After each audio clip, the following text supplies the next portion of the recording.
The late Daniel Borstein, who was a great historian and librarian of Congress, said that trying to plan for the future without a sense of the past is like trying to plant cut flowers.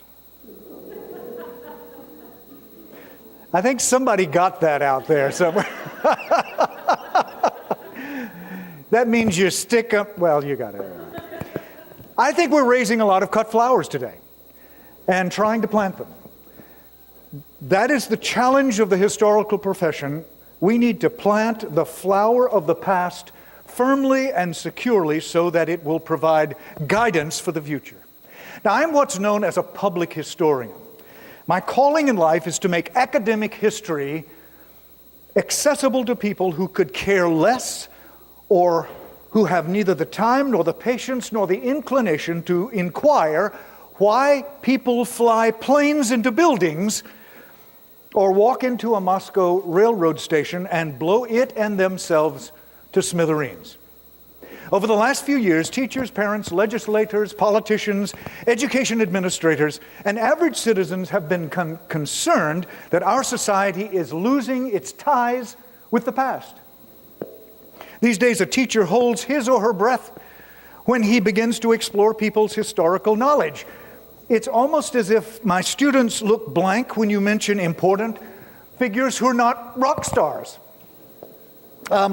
Lee Harvey Oswald, wasn't he the drummer for the Doors?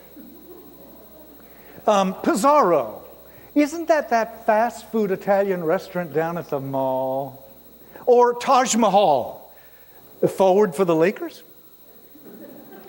Bill Lederer teaches for the St. Paul School and made a hobby of collecting written evidence of students' ignorance on historical matters. These are real statements from real students from high school and college. Of course, present company accepted. Is that right? Of course, right. The government of England was a limited mockery, I guess. Or Queen Elizabeth was the Virgin Mother. As a success, she was a queen. And when Elizabeth exposed herself before her troops, they all shouted, hurrah! And then her navy went out and defeated the Spanish armadillo. Abraham Lincoln became America's greatest president. Lincoln's mother died in infancy, and he was born in a log cabin which he built with his own hands. He freed the slaves, signing the Emasculation Proclamation. And on the night of April 14th, 1864, Lincoln went to the theater and got shot in his seat by one of the actors in a moving picture show.